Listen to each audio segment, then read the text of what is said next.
Say there's nothing, I'll take care of it.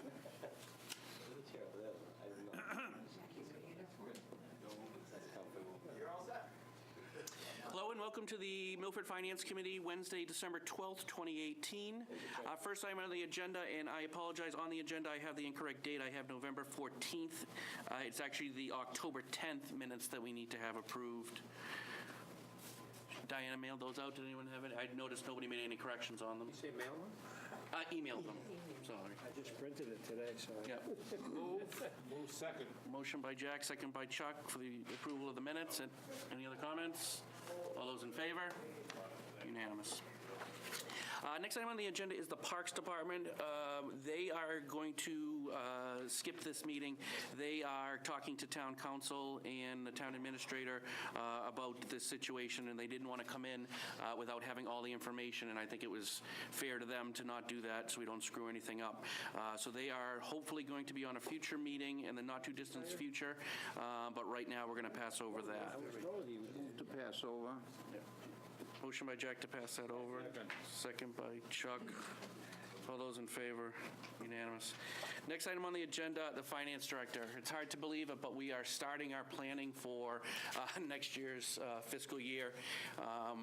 One of the great things that Zach and Rick had done last year is put together some goals and objectives that we have at the beginning. And we're hopeful that it's going to, I think we're looking at what, $750,000? Subcommittee meeting. Is it that much? He's got a quorum. You guys good? We're important stuff. I know you are. Excuse me. So I hope I'm wrong. last year, Rick and Zach had put together. You're still going. You guys want me to wait? You sure? We're discussing something, you'll say thank you, talk again about it. I'm sure I will, Aldo. When you get involved in something, it usually is the right thing. So, buddy up there, huh? All right. So for the third time, Zach and Rick put together last year some fiscal year objectives and listed them out, and I thought it was the best way that we started off a fiscal year last year. It was almost like a checklist of things that we want to do, and it enabled us to get a big picture of getting everything together, of what we wanted to accomplish, things that weren't feasible we could take off, and it really got the planning of the fiscal year started last year really well. Zach and Rick are going to go over this now, and the one thing we thought that we could improve upon last year, even though it went really well, is that if before I meet with Zach and Rick and Mike, that if you guys hear anything today or anything that you think about for goals and objectives you think maybe we want to meet, then maybe it can get added to the list before we discuss things. So we thought maybe getting input from people ahead of time might actually even make the process even better than it was last year, which I thought went really well. So with that being said, Zach, Rick. Well said, Mr. Chairman. That last statement you made is kind of the main premise of even being here tonight. That's what our hope is. We will be setting the goals and objectives process. Probably January, we've been having for a number of years now the chairmanship meeting, as we call it, with yourself and Board of Selectmen chairman. And the concept here is to enhance communications from both parties. So please make sure whatever's important to you guys filter into your chairman. He will represent those thoughts, and we'll put together the best plan we can moving forward. But tentatively, we wanted to kind of just highlight some of the things that are either gimmies or that you've been hearing on the street that we know about that we're going to have to deal with soon, prioritizations, just kind of a refresher to put out there. So I'm just going to go right through the list. We'll talk a little bit about some, and then we'll open up for questions, whatnot. So I like to lead off right off the bat with my favorite goal here, and I know it's one of yours as well, Mr. Chairman, is clear the snow and ice deficit if incurred. I've been here, it's my 10th year. I don't think we've had one time not having a snow and ice deficit incurred, so chances are very good that we're going to. And by clearing that off the bat just sets us up really nicely to keep that tucked away. So remember, otherwise it comes off directly onto the levee. So clearing that, very, very smart move. The 1 year we're not able to do that, I think we'll see a disruption in the whole process that we've been doing. And later on, I'll tell you the amount of money that we're carrying in free cash, so there's really no reason we shouldn't be able to do so. Another kind of classic tradition for this town has been targeted excess levy capacity. Last year was an all-time high at 3.7 million. That's a big number. Currently, again, this is super preliminary, but currently we're going to try to target at this time 3 million, just because 3.7 was high. And as you hear us talk throughout this presentation, there are a lot of items that are on the horizon for short-term plus long-term. We're going to continue to earmark $1.5 million for capital planning purposes within the levy. Excuse me. One of the things we really need to get into, and we'll start in January with the capital review for the next level, is to see is 1.5 sufficient this year. There's a couple things on the horizon that will be considered capital, but we are kind of calling out as its own separate goal and objective. So that, in my opinion, is going to be a big challenge. Is 1.5 good? Do we go higher? Do we go lower? How do we handle that? So big challenge there. Probably want to continue to contribute $500,000 to stabilization. The growth we've experienced there has been really, really good. It's going to be a time that we're going to be very proud of ourselves for making that happen, and there's going to be a time we're probably going to need to pull out of it. I put this on again, contribute to OPEB. You know my feelings on OPEB. I'm not the biggest fan. It is a reality. I think we've been doing pretty good there. We've been contributing along the way, not as aggressive as if we were following a mandated plan, but also not a top priority in my opinion, but something that we should always keep in mind and look at. These next couple items you're going to remember from last year, but get used to them. We're just putting them on here year after year because it's something we need to continuously monitor, one of which is the Compensated Absences Fund and the Injured on Duty Fund. Just a quick reminder, we did create these special revenue funds through the Modernization Act. Prior to that, they were either paid out of respective departments that had retirements or paid from Rick's budget for injured on duty. They were created as special revenue funds because they're so highly unpredictable. And basically, as you know, we create a balance. It rolls forward. It stays with the fund. Specifically, the compensated absences, we've seen a decent trend of police and fire retirements, and all indications are there will be another continued trend. With that said, once those go out the door, probably we'll have a young force and probably will not need to be as aggressive with those two funds for a while. But again, not suggesting that we need to, just putting it on there that we do need to monitor them. We all know that we appropriated $400,000 for the MS4 project. Just putting it on here that will be continuing to happen. I am not sure we're going to need to appropriate any additional funds this year, but we certainly should be monitoring it. And I know this body had wanted to create a subcommittee to follow that, track that, because it is a big deal and it will ultimately have some serious money being spent there. Water company, that's on the agenda later, is probably the biggest priority on this sheet. We will talk in more detail about that when we get into the next agenda item. As I rudely was talking before while you were, we do, believe it or not, I'm showing Mr. Abadanza earlier, we are in year 7 of the Woodland School project. That is a long time, but we are. Wrap up year, Aldo, or what? Yeah. I hope so. Well, we just put in the final papers, so as soon as they tell us that they're accepted, we will have to do something at the annual town meeting with regards to the continuation or what we do with the building committee. Excellent. Excellent. So what we were talking about earlier, too, is this is audit time. We hit the reimbursement rate of the final 5% holdback, and that's where I believe that number will be north of $1.4 million, which, quite ironically, in a good way, is nearly our exact deficit in that fund right now, 1.4 mil. So as long as we pass this audit, as I understand it, It should. which I guarantee we do too, they release the 5%, 5% comes over, has revenue, goes directly into that fund, clears our deficit of 1.4 million, and we all pat ourselves on the back and be done. Go away happy. Yep. You're right, Aldo, I was happy with that conversation. So these are not all spent here. There's some We good don't ones. want it. Yeah. Right. Moving on, these are just kind of reminders thrown out there. Just make sure you're keeping in mind some of these things. Rick's going to talk about this one. Prioritize, plan, and implement the ADA plan. As you, I'm sure, know, the selectmen, as one of their priorities under the community compact established by the governor's office, we put together an ADA transition plan, American with Disabilities Act transition plan. We received a grant for a consultant who assisted us in putting that plan together. It took a little longer than we thought, but the plan is now completed. It covers 3 areas: town buildings, school buildings, parks and recreation. Okay? That plan now has in it where we are lacking or deficient in our town buildings, our parks, and our school buildings.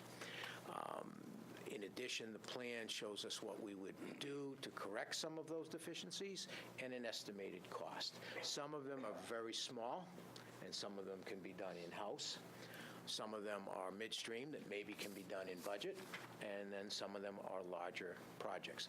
What I wanted to do, and I spoke briefly with Chris on this a little while back, is just acquaint you that that will be coming forward. What I would like to do, and I've talked to Chris, we've talked to Zach, we will be setting up to meet with both subcommittee and this full committee to go through the ADA transition plan. I will put it up on your drive. Paul can hopefully assist me with that, and you'll see. Now, this is not a plan that has to be done in 30 days, 5 years. You need to show dedicated progress to the plan. So the intent here is to meet with department heads. Some of them is signage, as simple as that we can do very easily. There are some major projects that you'll see. Again, I'm going to ask department heads to give as much advance notice to discuss those projects with you. I'm not looking to jump over, but some may need to be done. We can't just, now that we have this beautiful plan, sit on the plan and not seek to implement. So the goal I would like to do is to start checking off some of these year to year. And again, some of them we're not going to need to put on the capital plan or be part of the capital plan. The other, one last thing I will say is that I know there are going to be grant opportunities. Okay, I have a project now. One of the projects I was thinking of, if you see the entranceway here to Town Hall at the handicapped entrance, it's not ADA compliant. There's a little lip there, number one, and the actual ramp itself has deficiencies. I've talked to Scott. He may be able to help us with some of that. So that may be a project that I'm looking to right now price out, and I will come and talk to FinCom about. So again, the plan is here, now we need to implement. So again, I just wanted to, now that the full board is here, to acquaint you with, that is something we will be looking to do as department heads, town departments. And the school, again, the school joined us and did pay a portion of the cost of the plan, and we do have parks also involved. So places like Pheno Field, Draper Park, Calzone Park, Plains Park. I'm sure I'm forgetting others, but okay, so. Yeah.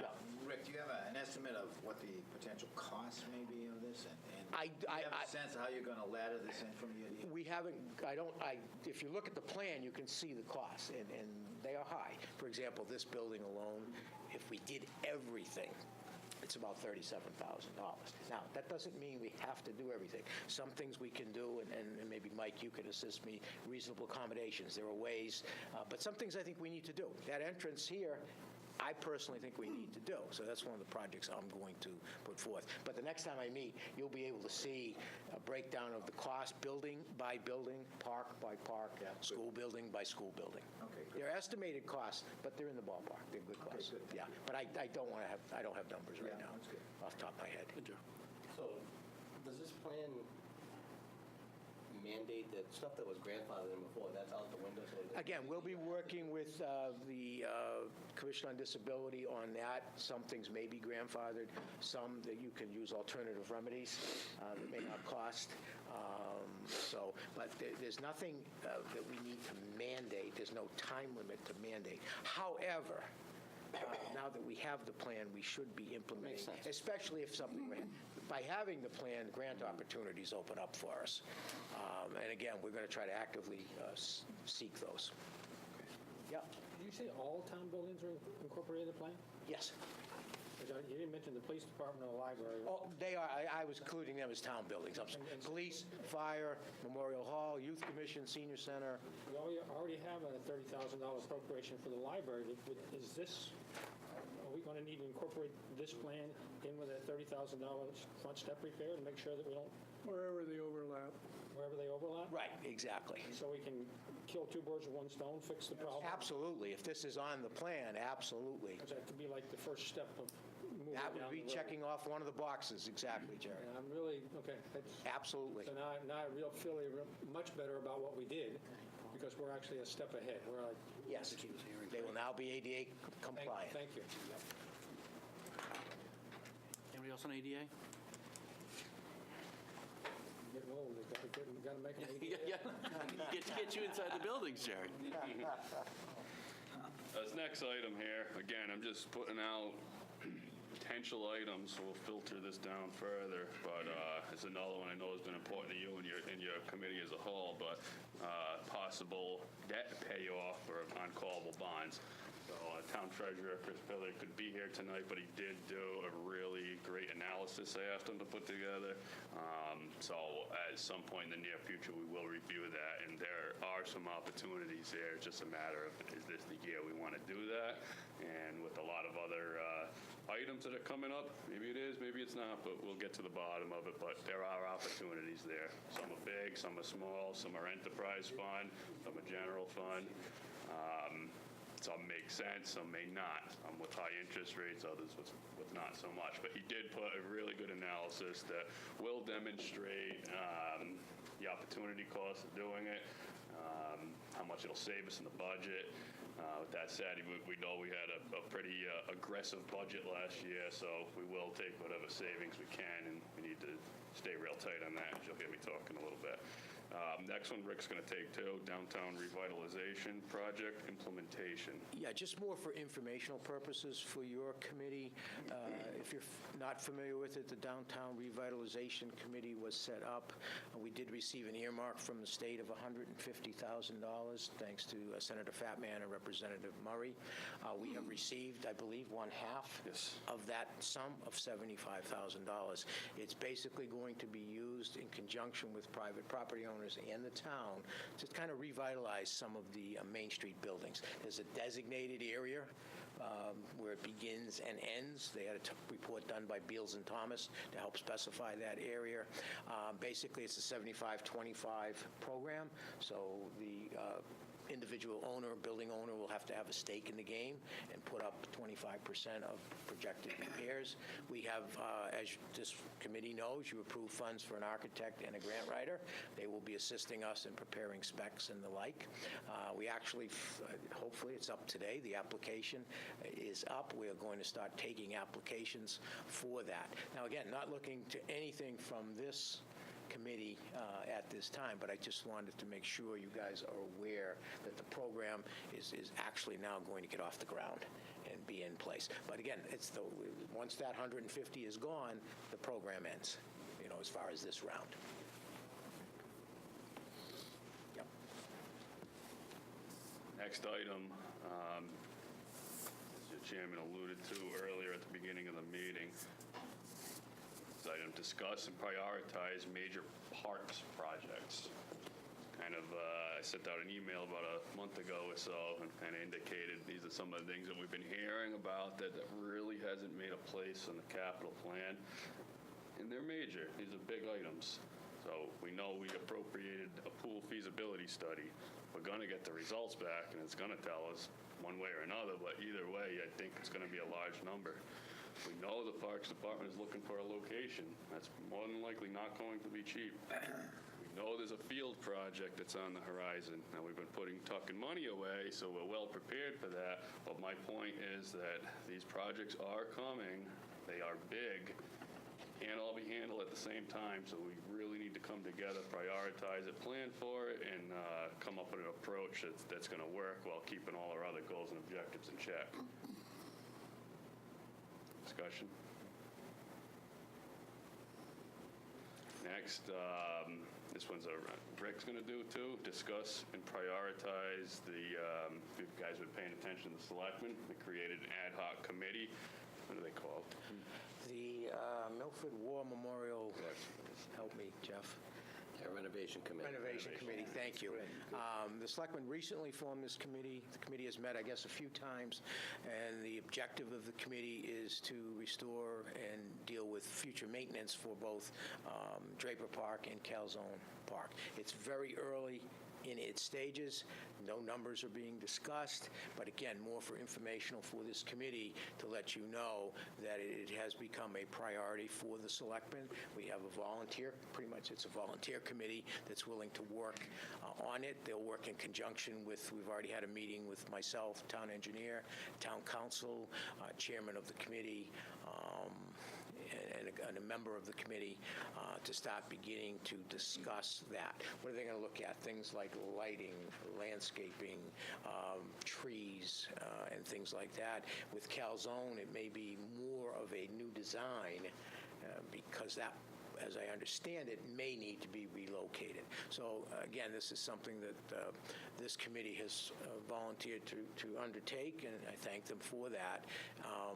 What town involvement and when is still not clear, but again, it's something that I'm trying to make this committee available of these types of things that are going on at the selectmen level, at least for now, that could come to you, gentlemen and lady, for an appropriation. Jeff, if you want to add, please do. And I'll let Rick do that too. And Zach, thanks for the email, because Zach, I had actually sent the email to Zach, saying, all right, how do we get the capital committee? I know how to get on the capital committee for the park renovation. We have no idea what the cost is going to be because we don't know what the design is going to be yet, right? So the committee is looking at, you can see Draper Park needs some help. The trees, most of them really need a lot of either removal or definitely pruning for sure. That's for one. The walkways are a mess. The stones need to be addressed. There's just a lot of stuff that needs to be addressed. So the initial stages are, let's look at the plan. Let's come up with the plan. Is it going to be a whole rehab to both parks? So it's important to the town, I think, and it's a worthwhile project. So this committee was going to be as a private committee, and then they came before the selectmen. The selectmen said, let's set it up as an ad hoc, which made sense to me. You know what I mean? So that's because now we have Rick involved and everybody involved to see let's just see what's involved, get an idea of designs, and go from there. They're going to consult with veterans, John Pillar, veterans organizations in town. All the stakeholders. There'll be a lot of input. Yeah, and they did a great job at the presentation at the selectmen's meeting, so if anyone wants to look at it on YouTube, if you didn't see it originally. Pretty straightforward right now. Yep. Okay. Well said, Jeff. Thanks. A couple other items here. We all know what happened with the fire chief vehicle last year. It wasn't necessary, to his credit. He pulled it out. More than likely will be back this year. Reminder, we took that money, we put it into stabilization, properly planned for it, so it's a big ticket item coming up. We should have no problem taking care of it. Knowing the chief as I do, if it's not necessary, he'll kick it again, but my gut tells me it probably will be. We got the TIP project coming up. If you recall, we did the design and engineering. That's all completed. And Rick will talk a little bit about when we are going to expect that to happen. Our side of the financing is complete, but it's still a major town of Milford project. Pretty much where we've had meetings with the hospital, with some of the Milfordians along the route. Basically, the easements and the land takings are pretty much complete. Hopefully, this project will begin in the spring. As you know, it's a major project right up until almost through the hospital intersection, which is the main focus, almost to the Hopedale line. So, again, the design and engineering, we paid for the town, obviously, and now the state is going to. How we do it on the easement money we put aside a long time ago? I think we're going to be okay on that. Okay, I great. think we're going to be okay. I have a final meeting tomorrow with some of the stakeholders, but And this is just another reason it was so good for us to have done that at the time. Yeah. Right. When all of a sudden, everybody thought about it, it was going to be 3-4 years down the road, and we said, oh, if we can set this money aside, now you're not coming back to us for X dollars for the easement, so that's great. I will double check, but from all intents, I think we'll be But okay. it's that close. So Yes. that's great. It was close. I think Yeah, I we were a little nervous at one point, but I don't think we're okay. Yeah. I think Excellent. we're good. So from there, you're gonna hear some of the similar things they say year after year. Keep the operational budget under control. To steal Chris's line, stay the course. I mean, last year was a big increase. We really need to tighten up on that operational budget, and this committee always has. So we'll continue there. Exactly. Yes. Oh, yeah. So, Yeah, I know last year for planning, we set a target number for the operational budget, and I'm just wondering how that target number compared to the actual. How did we do? Last year, we set a target of 4%, ended up coming in under 5. I believe it was 4.7, but it was under 5. So we didn't hit our target. That's, If you what are recall, the police, well, you do it, you know. yeah. if you recall at the time, we did not know that we were going to tackle the Oh, the police SWAT. 650,000. And that was, Almost and that was huge. So to be honest with you, when we did the math afterwards to see, because we always like to see how we're Sure, doing. right, that's When we why I asked. backed the police out where we were at our target. Oh, good, okay. It was the special task force that threw us up to the 4.7. Okay, great, thank you. At this time, I do not have a target number. that was I'm not my ready. next question. I'm not ready yet. Next presentation, we will. All right. I'd like to still, even though I don't have a target number, the overall big picture, we still, the philosophy, try to keep it. I know we don't have a single tax rate either, but there's really no other way with the dual being so unpredictable with assessed values. The only real way of analyzing an overall tax increase is by filtering backward to a single tax rate. Still want to try to stay less than 3%. With that said, that's hitting one of the first objectives I kicked out with maintaining excess levy capacity. The two have a direct correlation. Last year, we also had the first year on the cherry sheet with the MWRTA. That was only $50,000 because we had the Chenal grant and we had the state aid. We should be fully prepared for the full burden this year of $250,000. Now, I think the state contribution, the state grant will still be there, but we don't know. If it is, last year was $125,000, so hopefully that is cut in half right off the bat. But again, that comes right off the top. So the one before I was talking about the budget, that'll directly impact that. So that's money that will be taken right out from under us. We don't have an option. Bam. So we need to be prepared for that, and we'll build that into our models. Paul will build it into the balance sheet, and we'll be fully aware as we go along. And I've reached out to, sorry, Zach, I've reached out to the Transportation Committee to start putting together some numbers for us, because obviously when we start tackling and deciding whether we do this, we're going to need ridership details. So I've already reached out to the Transportation Committee to tell them, listen, hey, we're going to be meeting soon. This is obviously going to be a topic. We're going to want ridership numbers. So I made Scott aware of that, so. Chris, I'm sorry. Yep. Thanks for doing that. And I know I know Bobby's asked it a long time. When you reach out to the committee, can you ask them, we've asked them multiple times for options. Yep. You know, and I don't think we've ever seen any kind of options. Okay. Thank you. Sorry, Zach, go ahead. No worries. So those are our items. How are we going to pay for them? 2.3 million in free cash we're carrying. Right off the bat, the first item there should be to clear the snow and ice deficit. From there, we will have available cash for anything that may come up at the annual that will need to be addressed immediately, so this fiscal year. Two options from there. We roll whatever remaining balance we have, or we could pay for other items right then and there. point being, we're set up nicely by not spending it all at the last October special town meeting. So very similar numbers from the year before and the year before that. So I was very proud. I think this is probably one of the single most important things that I'd like to replicate. So again, setting us up real nicely to move into the annual town meeting. Bonding? No, we should not do any bonding. No bonding until we know what's going on with the water company. It is just not a good idea right now.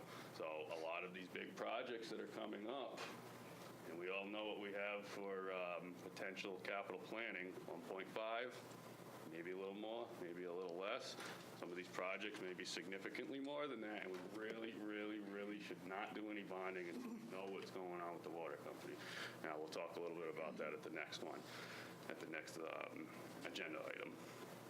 Capital planning meetings are going to start kicking off in January. I know this committee does them all year long, but I feel like when we get into the new year, that's getting down to the nitty-gritty. We've been talking about it. Here's what we're going to execute, and that's how we're going to determine is 1.5 sufficient? Should we go lower? Should we go a little higher? So that will be coming. The personnel board will be putting out a directive on what we're going to do as far as a potential increase. And then all that data from capital planning, from personnel board input, right down to all the collective bargaining units. Some of them are not negotiated, but most of them are right now.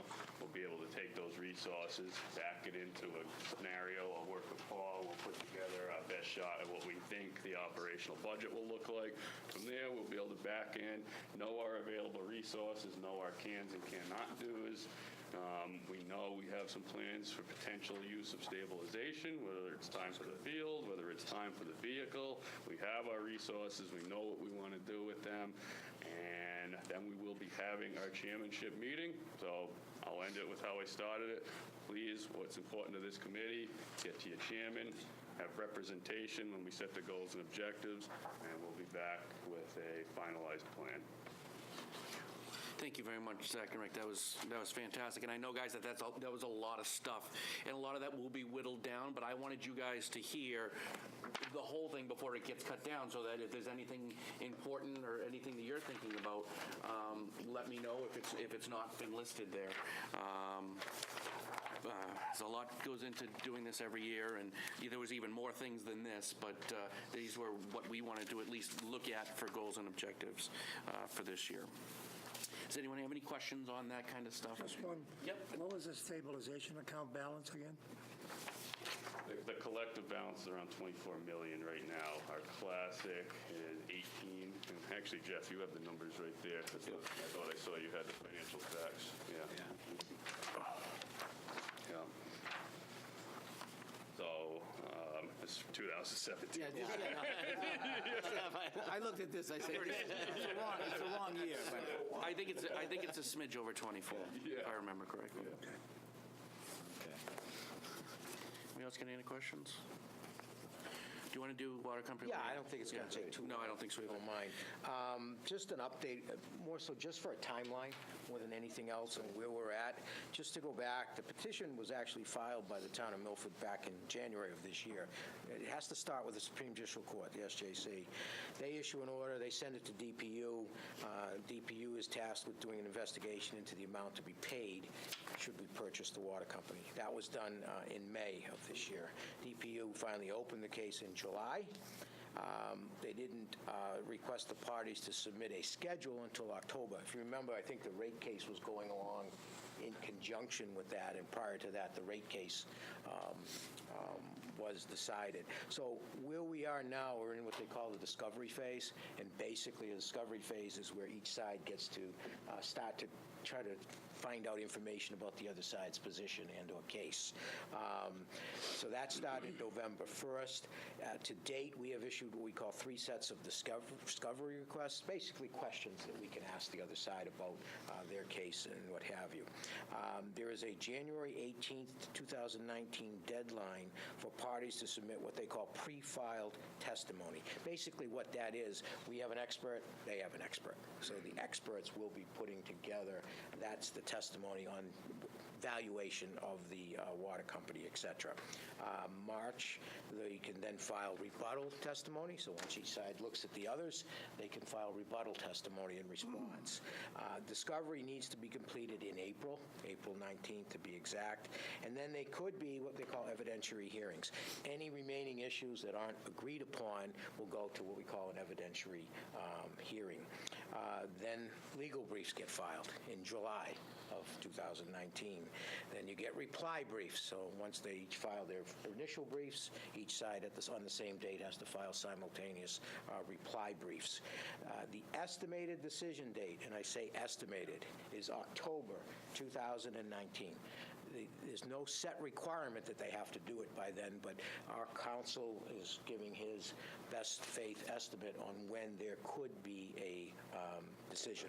Once that DPU decision is entered, either side could ask the SJC to look at it again, in some respect. Remember, it's the SJC who will finally enter the decision. At that point, the town, we get to determine what we're going to do, depending on what that dollar value. If we decide we're going to go forward, then what will happen, we will not really negotiate, but we will then determine a closing date. Obviously, at that point, Zach will be involved, Chris Pillar, well, they're going to be involved well before that, but Chris Pillar, our treasurer, will be involved because that's when we're going to have to look for bonding and what have you. So that is the timeline. I will put up, I'll give it to Paul, what I gave you is just page 1 of the procedural process. There's a further breakdown, but I don't think you needed it tonight. So I'll put that up. It's going to go up on our website. It is all public record. It's on the DPU website if you want to find it, without waiting for us. But that is the timeline right now. So we're stuck with Phil for a really long time. Yeah. 2 years, it looks like. 2 years. It might have been a little premature, Phil, and having you step down. So As we just, we just got this information on Monday night. That the selectmen had a meeting that I was in attendance to update the timeline on this. So, and obviously, I've been knowing it's going to go for a while, and every time it happens, I still am surprised how much longer and longer it's going to go on. So, Jeff. So, Rick, so if the decision is October, we know what's appropriated for money now. So if it's that or less, we can do an easy closing date. If it's more, we need to go to town meeting again. no question. We're also even researching the decision. If it's less, Clarify that, please? Say that again, Rick. if it's more than 63, we've appropriated a certain sum. 64 million. Authorized, excuse me. I authorized 64 million. If it's in excess of that, we can't, we'd have to go to town meeting to get approval. You have to call a special town meeting. And that's probably what we would do.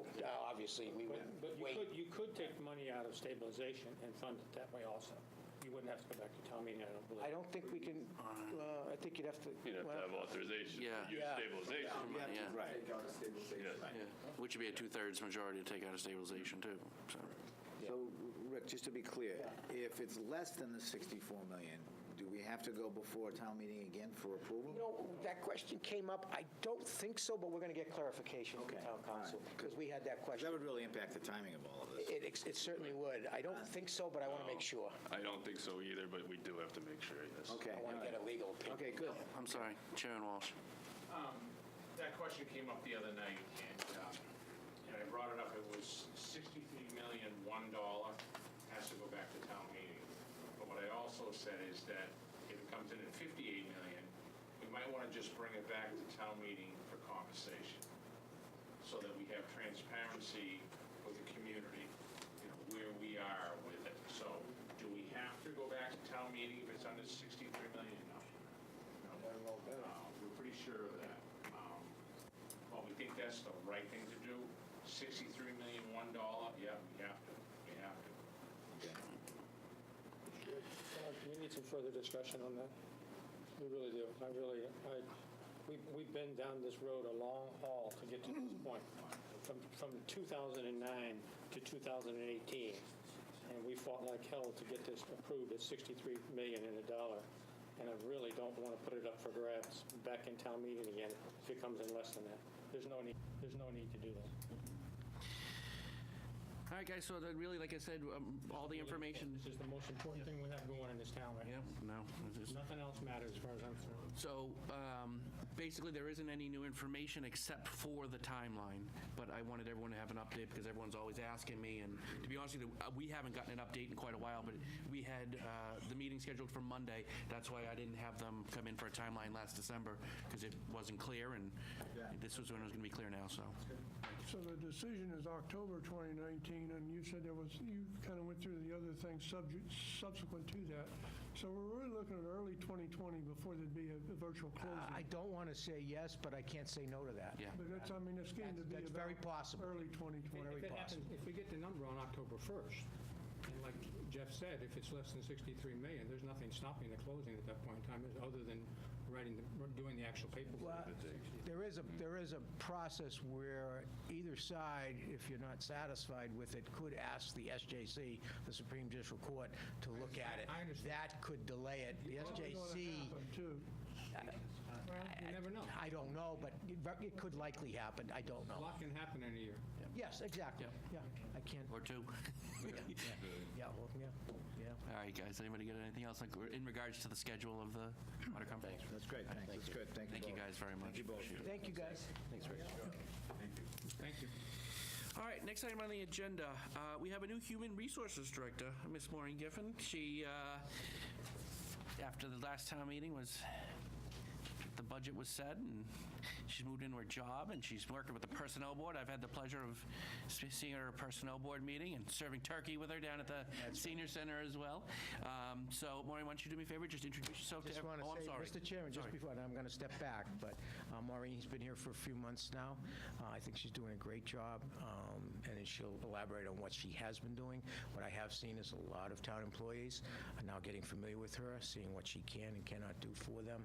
So we're very pleased to date, so I just want to give that little plug for her. Absolutely, and I've gotten great feedback from And her I'm as gonna well. step From back, everyone, so too. Great, thanks a lot, Rick.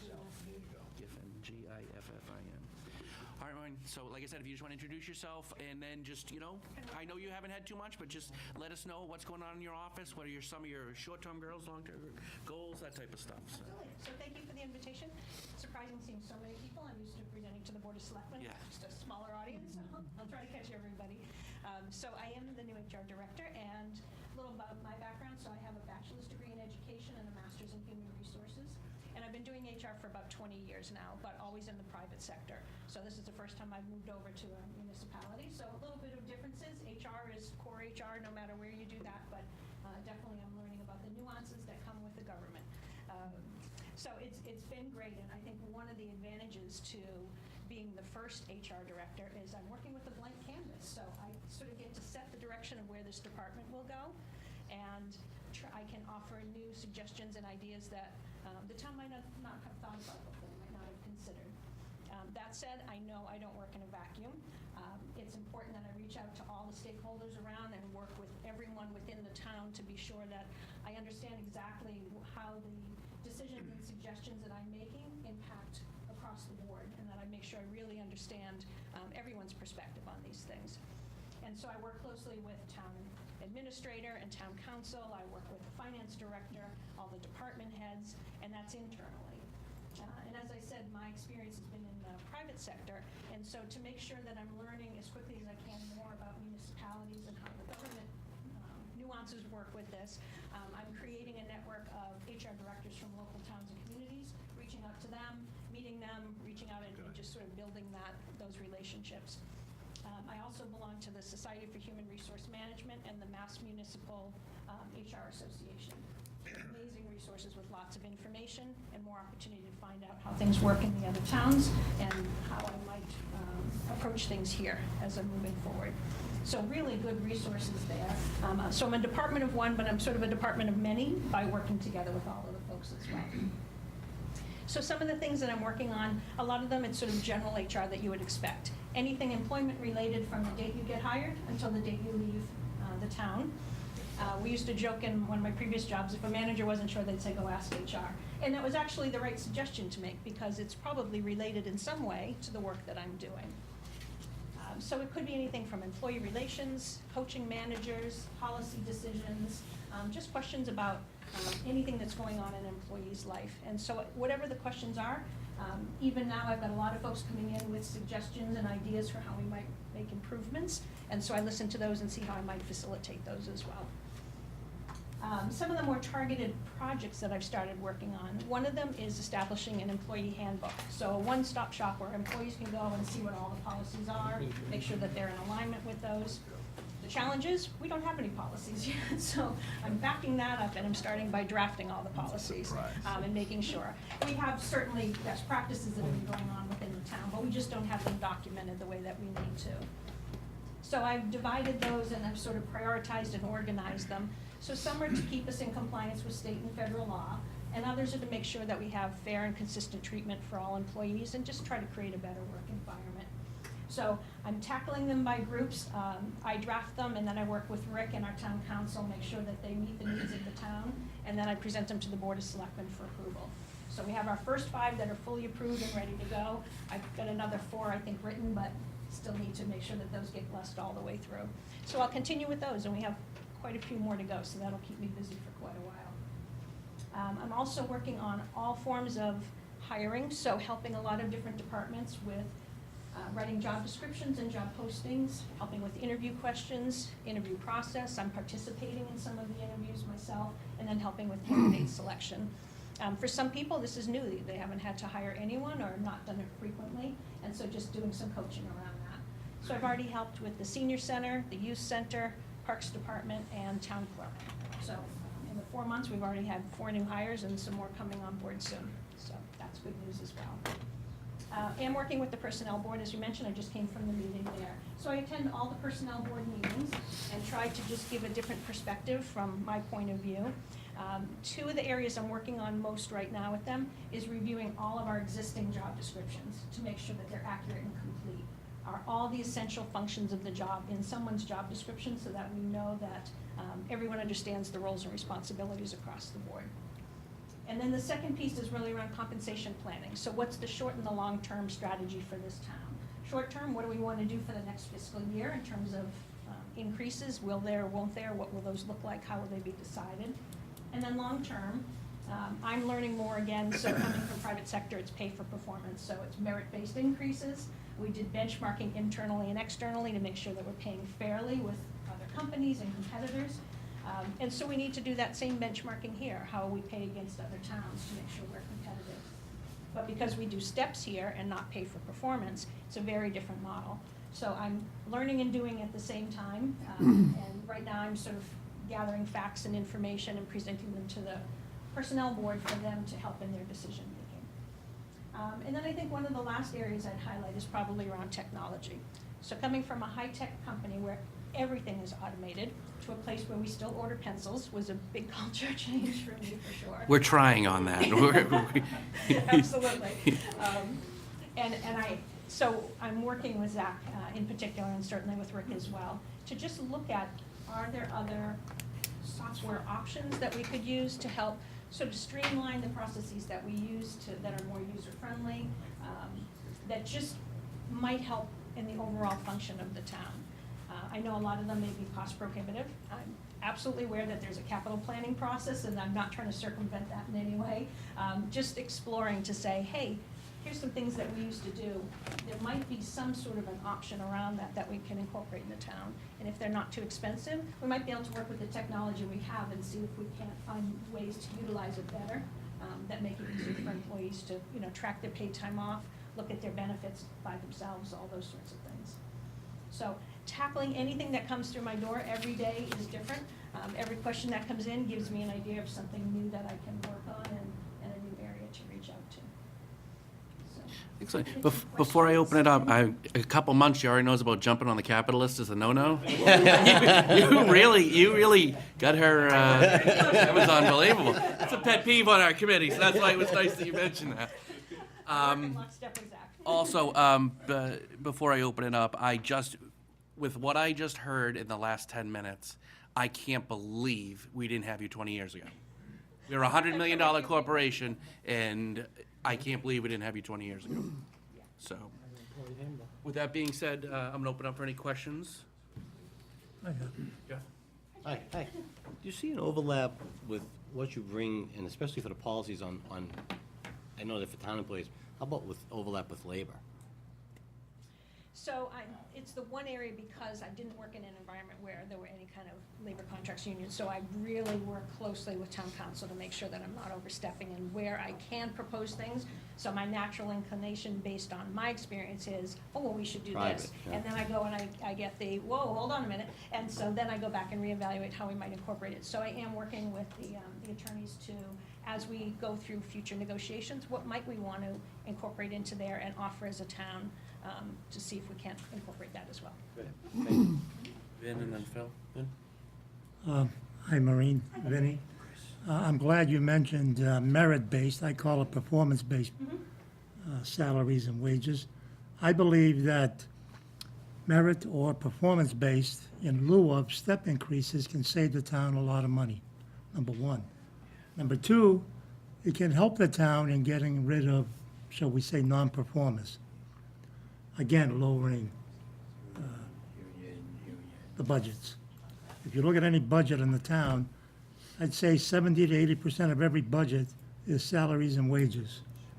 Doesn't leave much other room for purchasing things like everyday items, computers, tables, chairs, and whatever. And the other thing you mentioned was the authorized use of time, such as vacation time, sick time, other types of time that employees have available. And a few years ago, we had a little controversy with employees wanting extra time off, but not being charged for it because it was the day before Christmas or the day before Easter. And what that meant was the town was actually paying twice for that time, because the town would have to pay for the time that they were taking that was not their authorized sick leave or vacation leave or any other type. And then again, when they wanted to use that vacation leave or sick leave, the town would pay again. So we were paying twice for that same amount of time. So I don't know if you will have the opportunity to advise, talk with the department heads on the proper use of time. And not that I want to be a Grinch, but when it comes to the taxpayers' money, I think we have to have a little bit of that in us.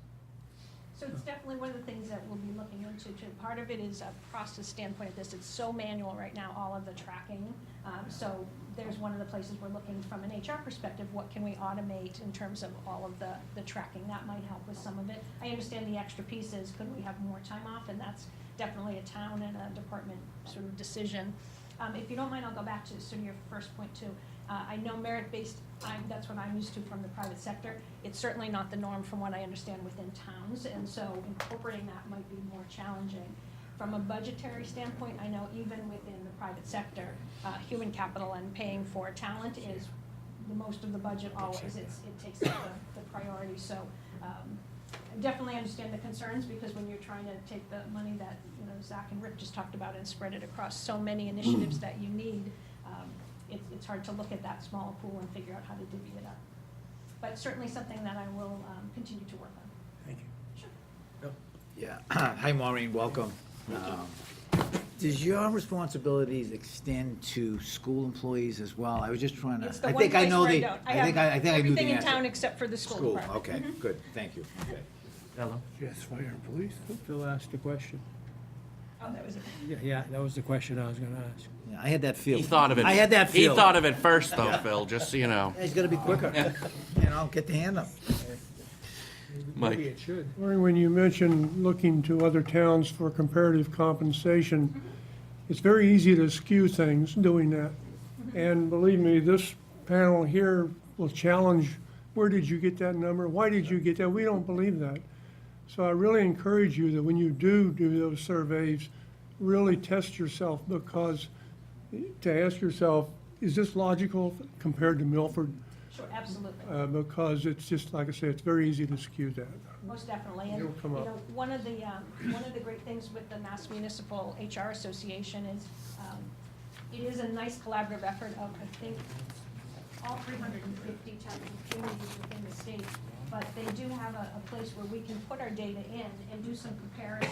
Now, it's, obviously you have to validate what information goes in, and then also check to be sure, is it straight just salary that we're talking about, or are there other things that are incorporated? Are we comparing right towns when we look at which towns we select? So absolutely would look at all of that when we do any kind of data comparison. Okay. We needed you a year and a half ago. Aldo? Just have one You have quick, a new question, Aldo. yes, I do.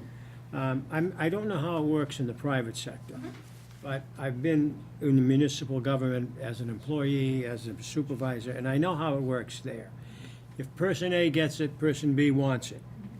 And that doesn't necessarily happen in the private sector. It sure does. Really? What I'm talking about is contracts. I mean, one group are unions folks, other groups are not union people. One has a larger union, the other has a four-person union. That's the problem that I see in how we're trying to get equality, because it's virtually impossible to get, in my opinion. I could be totally wrong, and I'm certainly not going to question your knowledge of the business. But that is one of the problems I've always experienced, and we've been doing it here with the non-union people. After the union people get a commitment, then the non-union people come in and say, we need equity, you know? I mean, either everybody is in it or everybody's out of it, but we can't have it both ways. And those are all the things that I'm learning and exploring, That's both with right, town that's right. council and with. And I'm not trying to anyone tell who's- you. No, it's great information I'm because not the more trying I to get, tell you the your more- job, but it's going to be a lot of fun for you. That it is. Anybody else get anything from Maureen? Well, Maureen, thank you so much. It was so nice to meet you coming in, and good luck with everything. And obviously, if there's anything you need from this committee, please let us know. And the same, if there's anything I can do to help specifically, just let me know. Nice to meet you all. Good luck. Thank you.